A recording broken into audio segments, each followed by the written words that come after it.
We're coming to you live from the premier comedy club in Lexington, Comedy Off Broadway. It is Crossroads Comedy Project with Ish and Josh. I'm one of your hosts, Josh Sardam. And I'm Ish Shalash. And we have on our sports desk today, Madison Pohl is with us as well. How's it going? It's going good, man. I'm glad you're here. But our special guest for today is a comic that's been killing it here at Comedy Off Broadway all weekend long. This guy has been on Late Night with Conan O'Brien. Tonight Show is starring Jimmy Fallon. He's a fantastic comic. We're very proud that he's here with us today. Nate Bargatze is here with us. Right. Welcome. Thank you. I always like being in a comedy club empty. I'm always a big fan. Like, I don't know, because I feel like you don't ever look at it from here.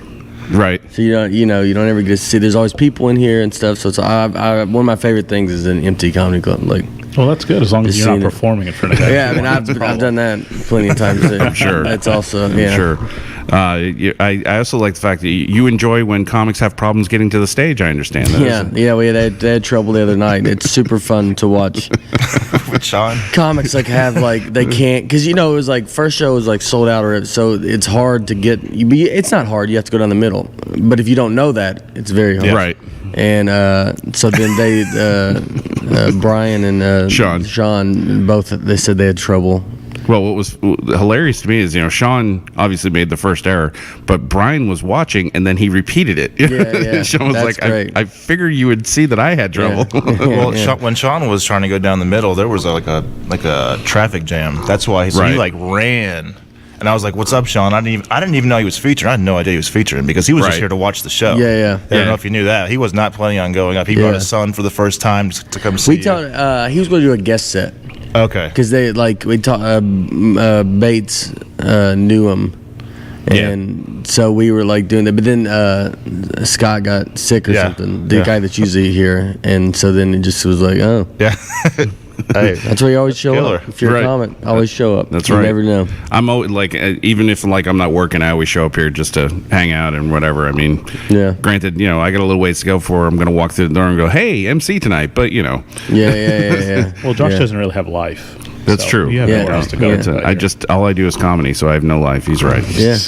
Shut the fuck up.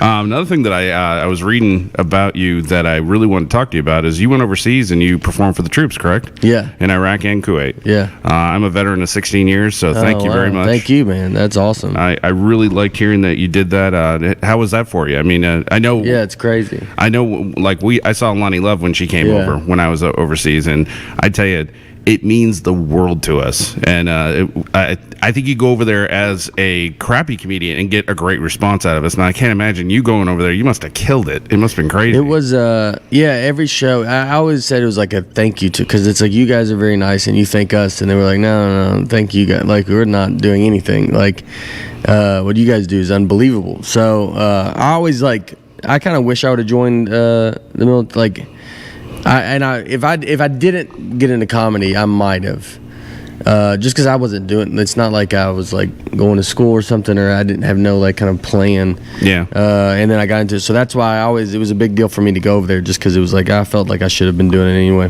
Well, that's really cool. So it was, but it's unbelievable. I mean, you do shows. Some of them they're weird situations, but the crowds. All the troops are very nice and laugh. I mean, we did shows like guys at like 10 a.m. and they were on an overnight mission and they just got back and they just want to go to bed. And but we're like there and you're like, just let them go to bed. Like we don't. And they're like, no, you came here. We're gonna, and then they would sit and they enjoyed it and it was very nice and. One guy, I was standing in front of like where the food was, and one guy came in and just got food, and just like I had to like move. I was like, I'm sorry, like out of the way. He was like just but they were just like zoned out where he's like, I just want to go to bed, dude. Yeah. Like, Who were some of the other comics that were over there when you were doing that? I went with this guy Scott Kennedy, who died like 5 years ago, maybe a little bit less. But Scott did a lot of that. He went over for 2 weeks every month for a couple years. So he was doing, and so you'd go over with him, and he was really big on going to like all the FOBs. Like, so you'd go to like Camp Liberty or something in Iraq, and then you would from there go to like the places where these guys weren't getting any. Kuwait, like if you were in the main bases in Kuwait, I mean, not that you had a ton of entertainment, but that's where everybody went. Right. So if you were at the big one, you did get to see like some big guys, and then so the best was going to places where like, oh, I haven't seen anything, like And so you'd go to these tiny little bases, and where there's no microphone, and maybe there's not anything set up. And you just go and put on a show. But that was all Scott. Scott did really good, doing that. Had a ton of airline miles. I bet. The most. I mean, going twice every 2 weeks, like. But he was. It was super cool to do it with him. And then I went with other guys. This guy Mike Pace and. Jackie Cation, my buddy Joe List, and Louis Katz. We went one trip together, which was very cool. And we stopped off in Istanbul. In Turkey. Yeah, in Turkey. Went to a bathhouse. Where they did where like Taken 2 was filmed or something. Taken 2 had a fight in a bathhouse, and we went to that. That's hilarious. Yeah, bathhouse was pretty wild. We didn't know what to expect out of it. Yeah, over there you're like, I don't even know. We just did a layover where you could get like a 17-hour layover. Yeah. And just to go like, because we're like, you're going to be there. Fun fact, if you do get a layover that long, they give you a hotel room. We didn't know that.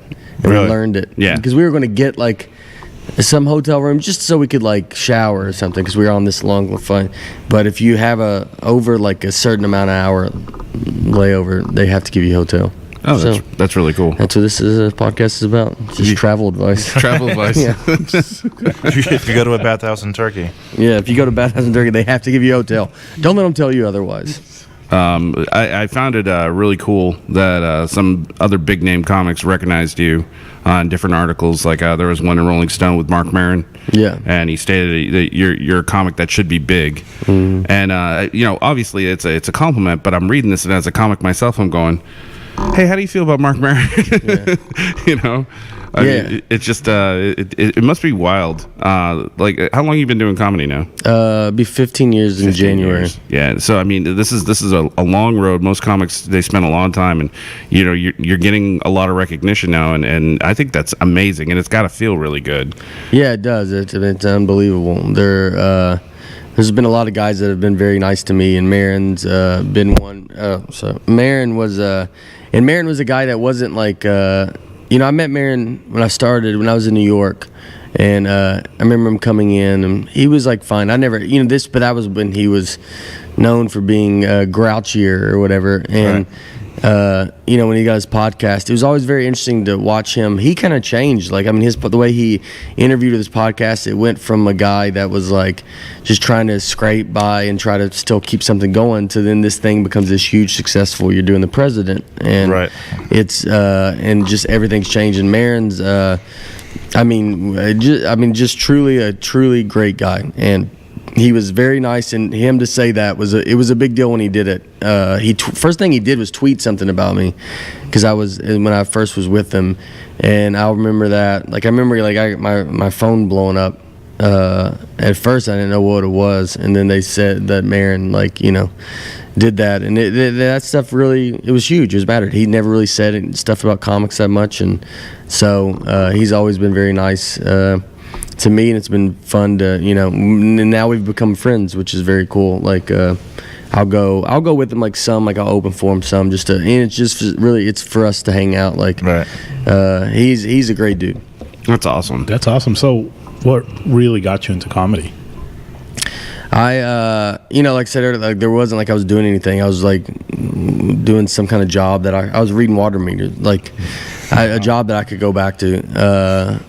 And I always say I'll go back when this falls apart, but it's the way we all start is like, you're funny, or your friends say you're funny, and then you're kind of like want to do it. And even though my dad's a magician, so even though he was in kind of this entertainment field, it's completely a different world. So it wasn't like I didn't know how to start. I didn't know what to do, or I wasn't going to. I mean, we watched comedy growing up, but I didn't watch it. You know, I wasn't like staying up late to watch Carson or something. You know, like all these stories. Like, I liked comedy. I think you don't even think of it as even something you could do. Like, it's so crazy. Even though my dad was a teacher too. So, but you just stand up. You just don't see how. I remember the first show. The first live show I went to was Jim Brewer, it was at Zany's in Nashville, and I remember just being like, I was like blown away. I remember like that's when you think like everybody on the show is probably a millionaire. And that's before you realize that. Then you get into comedy and you're like, no, that first guy maybe made $10. But you just think everybody's up there, everybody's a star. You know, I do remember like the way they look at us all, either with an audience, you know, after a show. Whether they know you or they don't know you, but people do look at you differently. Like you went up there, so they don't know what your life is like. Yeah, right. And they're amazed by the fact that you even get up there. And so I remember like seeing that, and it was just very cool. And it's like just to make people laugh for that long, and you know, it's unbelievable. You know, I mean that's at the beginning too. Like when you hear, I remember the first time hearing Regan was when I first started. And I was in Chicago, like, and I remember hearing him, and just remember hearing a guy, like my dad bought a CD at a truck stop, and he, like, my dad said he had to pull over because he was laughing so hard. From Brian Regan? Yeah. And it was his first CD with the Brian Regan Live or something, with the brick wall on the front, and it's and then he sent it to me, and then I listened to it, and you're just like, how, you know, you're like, this is crazy. I think that's when you really get into it, is once you start seeing guys that you're like, I didn't know who this person was, and then he's now the funniest person I've ever heard in my life. Right. And it's always crazy to be like, how can that guy not be the most famous guy? Right. Yeah. Walking around. Yeah, I always thought anytime I saw anyone do a Comedy Central Presents, like a 30-minute, I just figured millionaire. Yeah. You just think that, they're on TV, well, they make millions then. And it's just like... Some could still have a day job. Right. I mean, usually by a half hour, sometimes you're at least cannot be working a day job.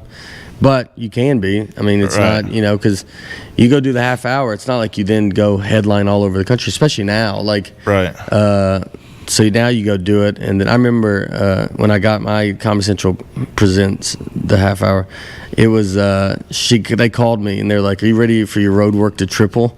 And I was like, someone to do 3 dates this year? Like, I was like, I wasn't doing any road work. I didn't know. And it did not triple after that, you know. But it put you on the map, though. It put you on the map. It wasn't like it. Yeah, it was. These are all the steps you got to take. But it's like stuff just doesn't like. It's like doing late night now versus doing late night with Carson. Like you know, at the beginning it could help and change everything, and then stuff just gets. You know, now you go do it. The presents helped, and it does. It's like a lot of people see it. People do come out, but it's not. You know, it doesn't like nothing. You know, and it's maybe a good thing now.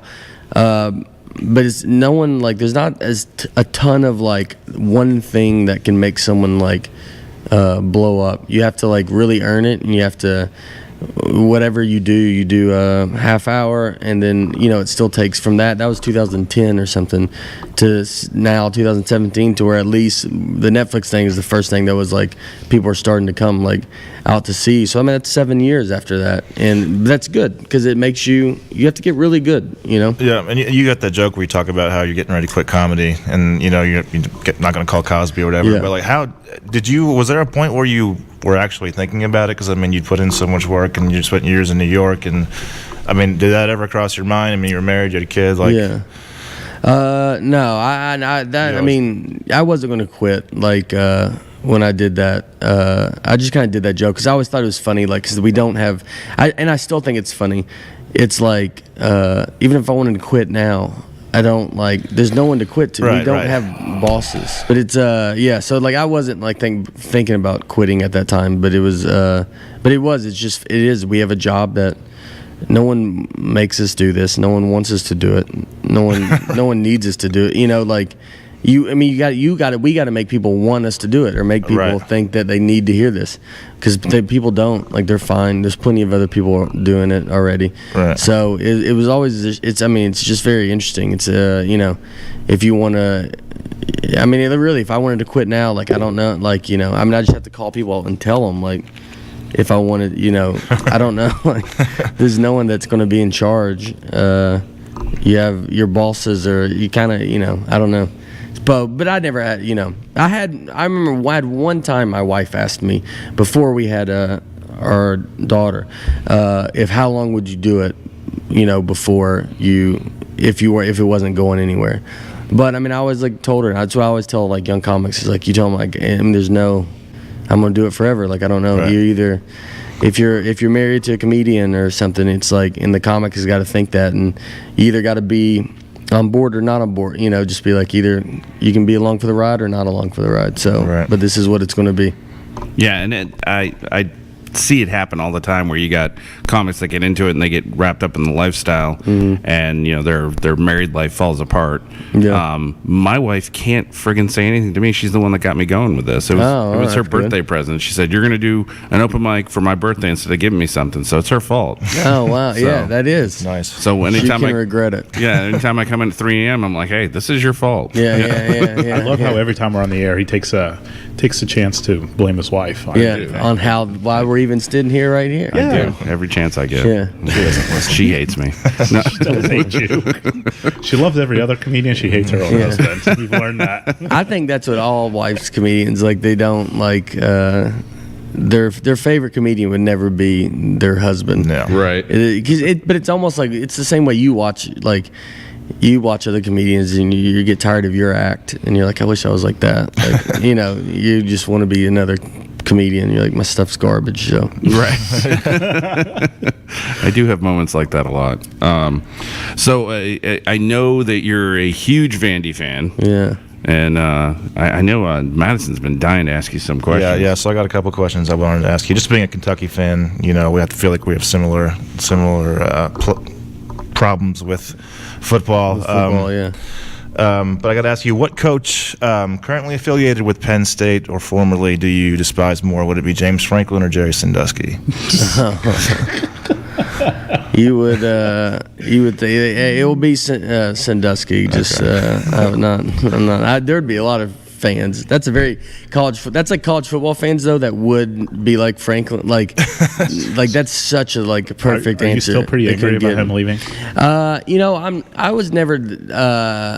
I was never done because he went home. He's from there, so it's the guy Scott Frost that was for UCF that's going back home to Nebraska. Yeah. And I saw UCF tweeted out "Congrats, coach! You're going back home. We wish you the best." And I like that. So I've never had a problem with I don't have a problem with them going home.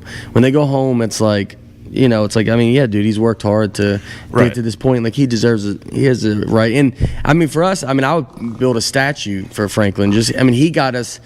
He got them even we got an indoor facility that Vanderbilt, the administration never would have given them. We have a big. I think our administration is the main problem. They don't care about football, and so they don't want to put any money into it. And he had to force them to even do that. So that kind of stuff, all that he did. He got us. Even Mason was such a big coaching hire. That guy to even consider Vanderbilt.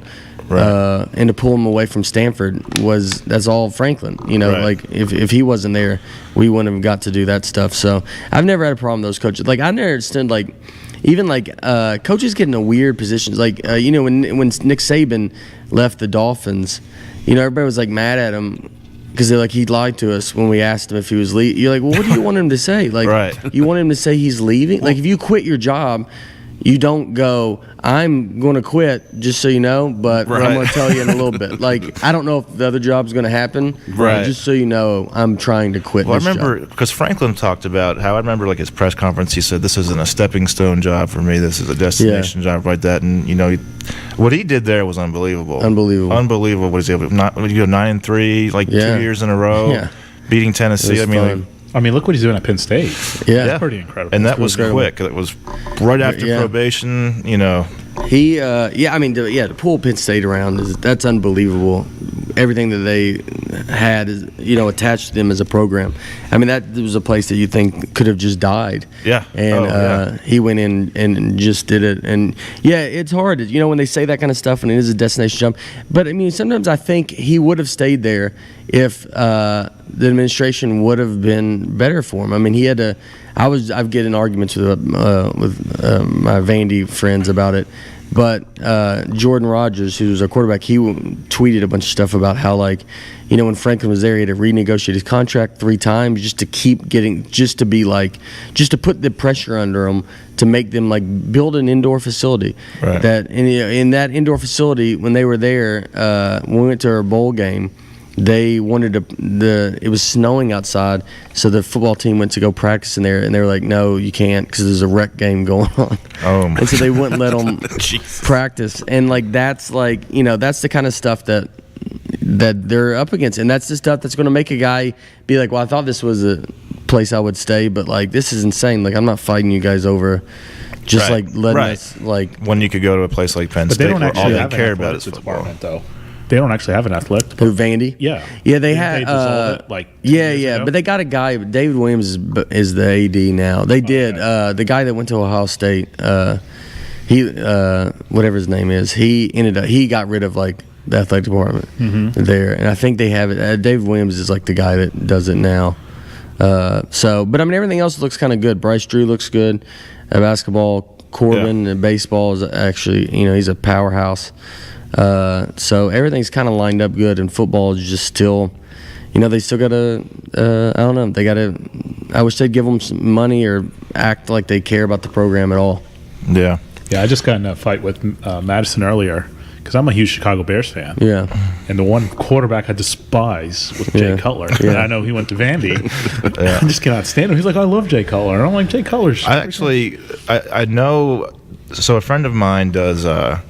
His brother-in-law puts together, like, he lives in Nashville, and he just does like really nice like speaker systems in houses there. Like, and Jay Cutler was like one of his first clients that he did it for, and like they had like a good conversation, became really good friends, and like Jay like flies him out to like games now, just for, like, this is like his speaker guy. So like ever since I heard that, I was like, that just seems like a good dude. Yeah. And I also like you were saying like he complains a lot. He took so many hits in Chicago, and he would just get up and he would do his little head thing, and it wasn't that he complained. He just looked like he was an arrogant little prick all the time.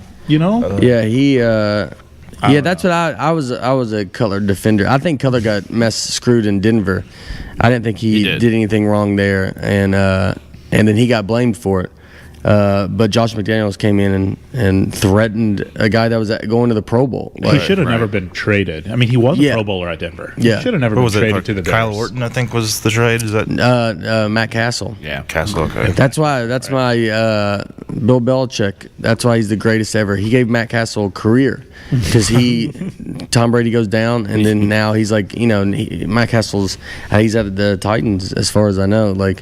And he's he's done nothing. So Cutler, they have that, like, it's always like the famous story, like did you hear the story about when Cutler's peeing at a restaurant or at a bar, and he's just at a urinal, and a guy comes up next to him, and he's like, oh, hey man, he's like, I went to Vandy as well, and then Cutler just goes, don't care. I never heard that. That sounds about right. It's a perfect Cutler story. Like, he's just sitting there, don't care, like, and the guy just has to go. Oh, all right. But despite all that, his wife is super hot. Yeah. I mean, she was I forgot her, Christy Cavallari. Is that what it is? From the Hills. Yeah. She used to be a reality TV star. So I guess he's doing all right. He's doing all right. And I was watching him today, actually, before this podcast. He was playing Dolphins. Yeah, they're playing good. They won, and they actually played pretty well. So yeah, he's done. I wanted him to do good when he came back to get a fair shot, like because he did get killed. I mean, he get like with the Bears, like the word. Oh yeah, like, we had no offensive line. Yeah, he was getting like sacked, like it's like ridiculous. 40 sometimes a year. It was crazy. But he just stands. He puts his hands on his shoulder pads. Did you see what happened to Eli Manning today? He didn't. Oh, he got benched. Yeah, he got benched. Yeah, they didn't start him, right? Right. Yeah, broke his streak. How is it his fault? What's going on in That's New crazy. York? That's infuriating because it's like that guy. He's got 2 I think rings, that guy's going to get fired too. Like Ben McAdoo's, like he's going to get fired. I was like reading stuff like in the next 24 hours he's going to get fired. Yeah. So it's infuriating to be like, so you just came here just to break a dude's streak. Right.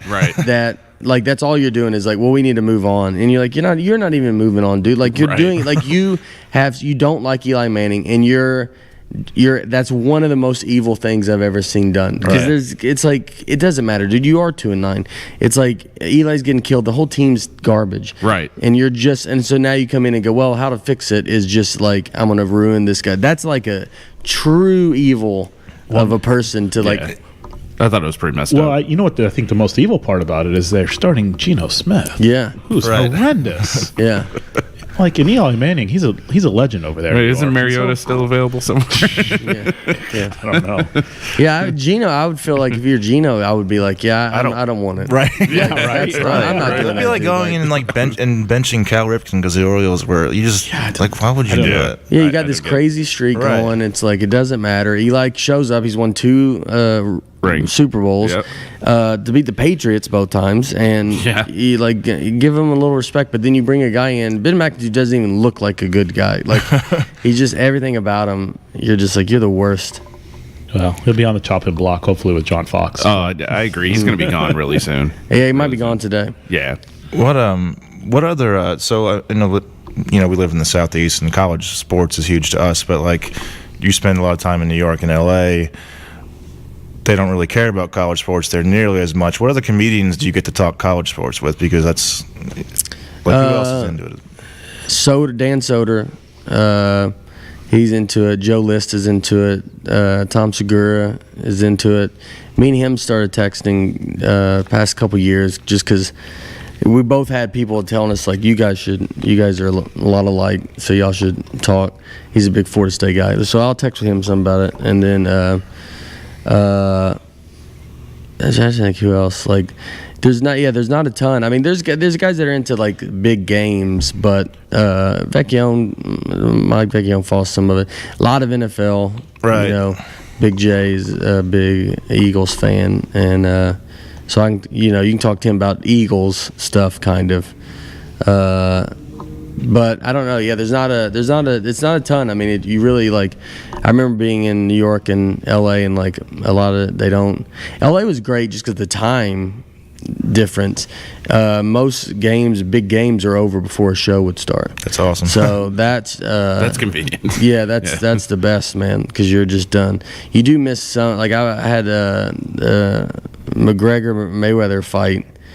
I was in Sacramento, and it was like the way it was timed out, because they were fighting in West Coast time, so they were having to start at like 9 or 10. So I missed like the first like 7 rounds of it. But you just order it. I order a lot of these. Like if I want to watch something, like I'll watch UFC. If I want to watch something, like you just I'll order it in the green room and just. I'm a huge UFC fan. What do you think about GSP, man? Yeah, it was crazy. I mean, he's like real hurt though now or something, right? Like, yeah, but I mean, he came back and it was like, my God, and he looked better than he did originally. You know, it was like, Jesus. I got to meet Louis J. Gomez does a podcast with Michael Bisping, so they recorded one of them in my hotel room because I was in LA. Cool. And so I got him. I was on it for a second, and then I'm obviously, good friends with Lewis, but it was the first time I met Bisping, and Lewis and Bisping are pretty close now. Yeah. And so it was very cool. It was right before the GSP fight, and it was just neat to meet him, and we were just asking him. We're like, what's the confidence that guy has, walking around. I was like, do you ever worry about anything? Like, because you can literally beat up anybody you can see. Like, there's no one. He's already such a big guy, but like, there's no one that you could like not beat up. And he's been in the fight game for usually these fights. He was in this third Ultimate Fighter, second Ultimate Fighter. He was. So it's 12 years ago, and he's like reaching his peak now, where he's got a belt. That's. And what will happen is some young kid will come up and knock him off his pedestal, and because he's got too old. I mean, they already did. I mean, GSP did. Then he just lost. He fought again, and on real short notice. Yeah, like a week or something. Yeah, and got rocked pretty hard. But I mean, he was like, he shouldn't have probably been. He was trying to do the right thing and fill in and be like, whatever, why not? I'll go do something. Yeah. I mean, the paycheck for it is probably worth him doing it. Yeah, just go do his it. Family. What do you think about what McGregor's going to do next? What do you think? I don't know. I just hope he's not in too much trouble. I hope he doesn't like lose his mind and like just drop off. And just because he's like too famous and he's too, you want to see him fight again. And I just, it's hard to see when it's like John Jones. I mean, like John Jones, you want to just see because you're like, I mean, you're Michael Jordan. He can't keep his ass out of trouble. He's a once in a lifetime athlete, and it's just infuriating to be like, dude, just don't, like, you don't have to do this stuff. Like, you don't have to do coke. Stop. My favorite stuff was following McGregor on like him and his wife, like on Instagram. Yeah, they do stuff like they were like, he took a selfie and they were clearly driving. and the selfie's like off to the side door, so then no one's looking at the road. And then she's pregnant. This was before they had their kids. She's pregnant, and her feet are up on the dashboard, and she's like, and they're just sitting there. And the post thing was like, keeping my feet up like you're supposed to when you're pregnant. And then everybody's like, not when you're driving. like you shouldn't be taking this picture, guys. Like, no one's paying attention. The stuff that they do, like, they don't have. I have a new I love seeing like celebrities that have kids and they don't know how to like hold their kids. They don't, like, you can really tell like they're not in this kid's life. But you see, I saw one picture where The Rock once had, not saying he's not a bad dad or something, but it's just like he had a picture holding his new kid, and it's like the kid's like on the side of his hip, like halfway down his leg, where you're like, he doesn't know how to like hold a baby. Like, he hasn't, like, I don't think he's holding. The best was Dustin Johnson and Gretzky's daughter. They after a U.S. Open, they were walking with their kid, and I mean, it was like, you're like, please, someone go get that kid. Like, they just both of them, they're like, just don't know how to hold it. It's like trying to hold a bag of groceries weird.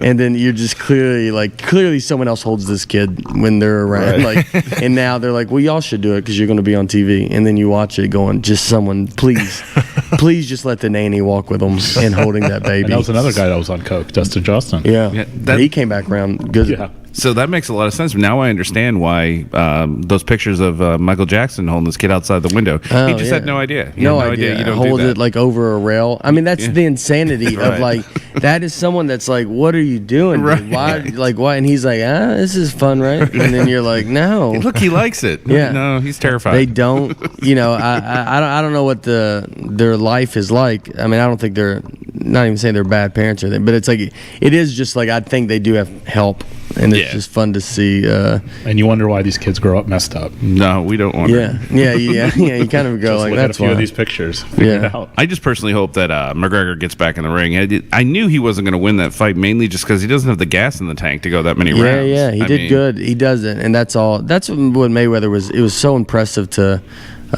really is to see Mayweather. Just, he let him hit him and let him figure him out, and then he's like, all right, and then he just buries him. I mean, he made him fight, though. That's the first time I see Mayweather actually go on the offense instead of just running from his opponent. It was very fun to watch. I mean, so many people were saying like it's a waste of money and blah blah blah. I love like any kind of big event of anything. That's why UFC is exciting, because they do so many of them, and I don't watch all of them. Yesterday they had one.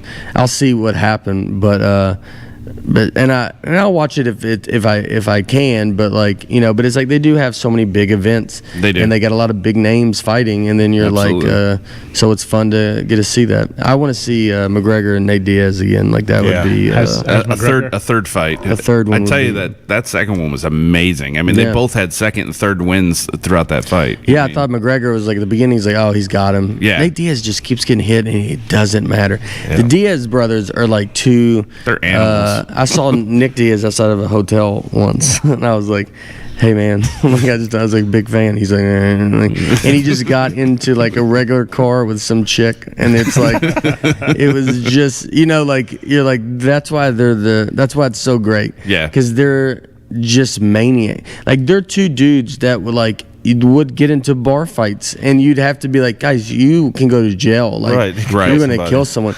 And they were telling, Lewis told me, he knows whether this was true or not, but he said Nick Diaz got in a fight with some bikers or something once. Like, he was on a bike and got in a fight, and the guy might have stabbed him in the leg with a pin. Like they got in like a crazy fight, and then Nick Diaz respected the guy so much he became his sparring partner, and like then they hung out.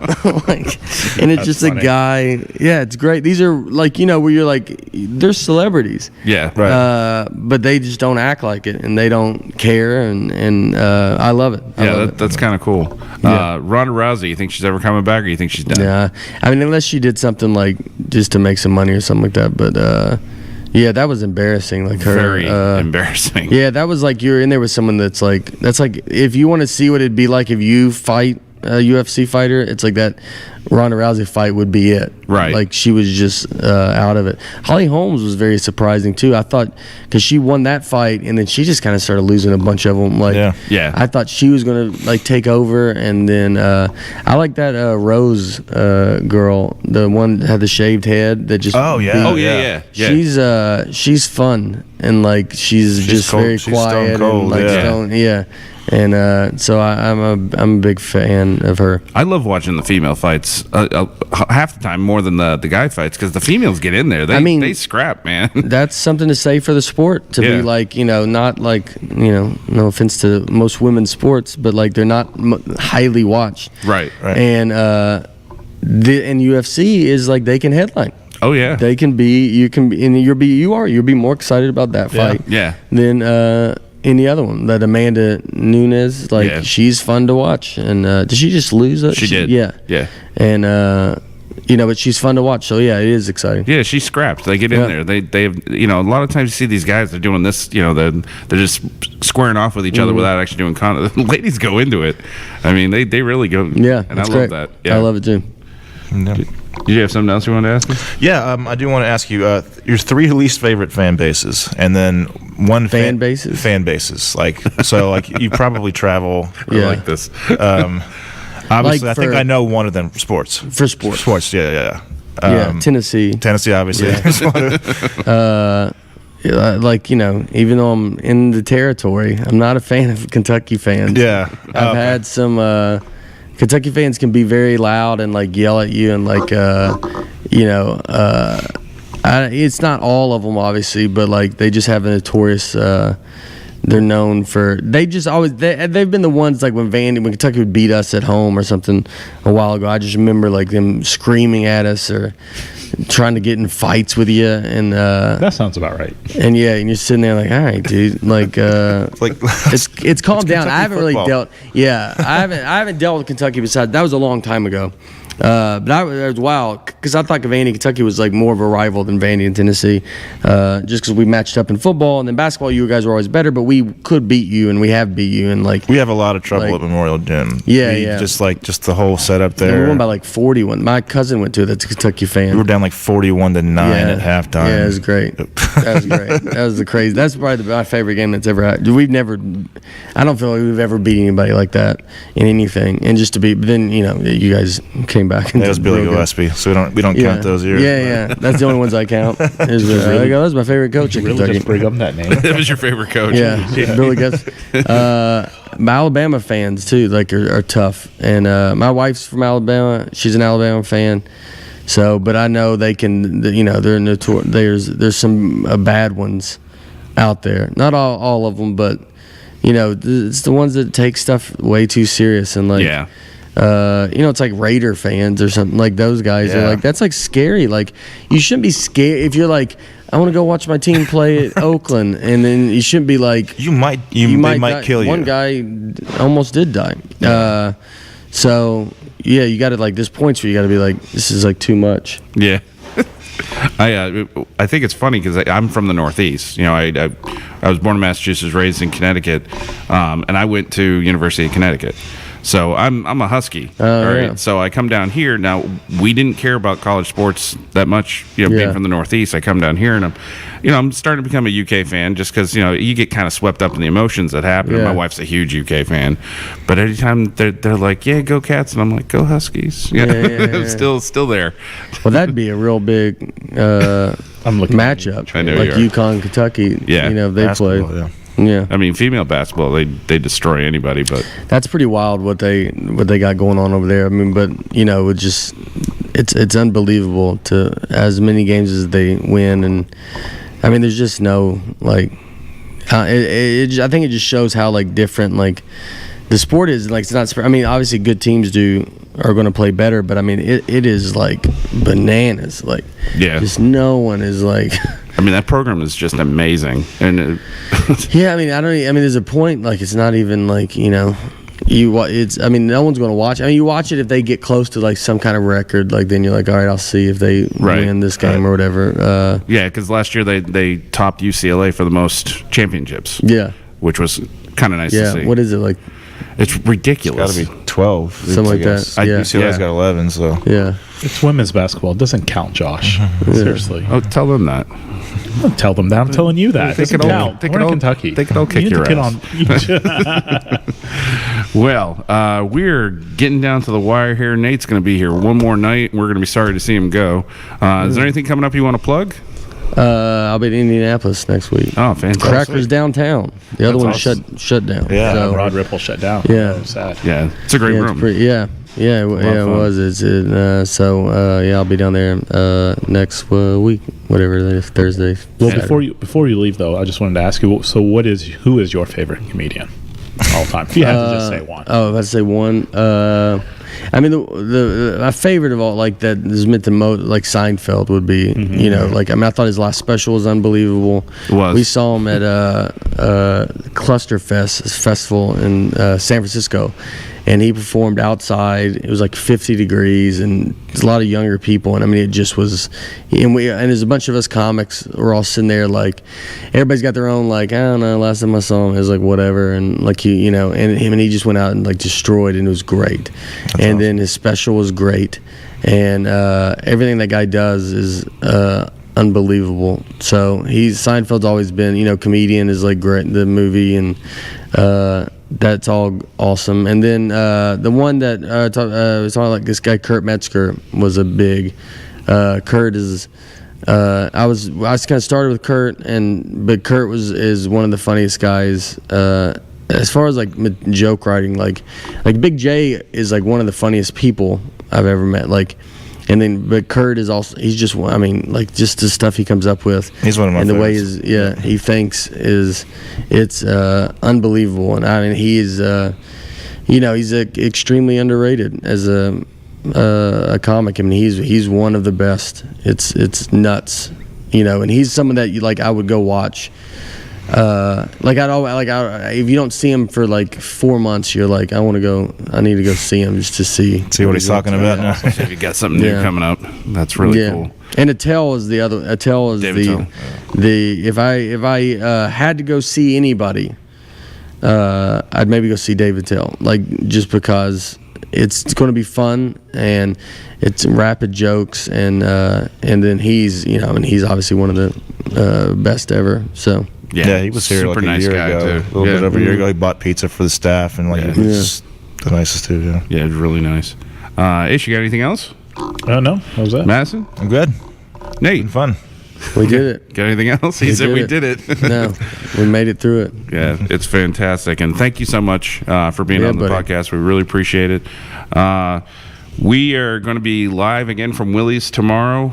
Don't forget, guys, if you want to email us, it's crossroadscomedyproject@gmail.com. You can ask Ish if he's willing to lose some weight, because we're all getting sick of looking at him the way he is. I can't go a podcast without insulting him at least once. I can't. It's funny because Josh apparently doesn't have any mirrors in his house. Oh, no, I do. And they make me look bigger. I'm very sad at that. But you can find us on Podbean and iTunes, and that's where this podcast will be resting here as of tomorrow. And for Nate Bargatze, is it Getze? Bargatze. Yeah. Bargatze. Nate Bargatze. Love that name. I do. I like it. Ish Shalash, Madison Pohl. I'm Josh Sardam. Thanks very much, guys. See you guys.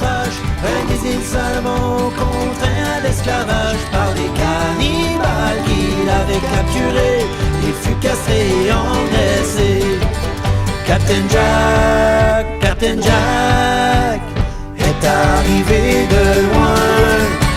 Aujourd'hui encore on chante le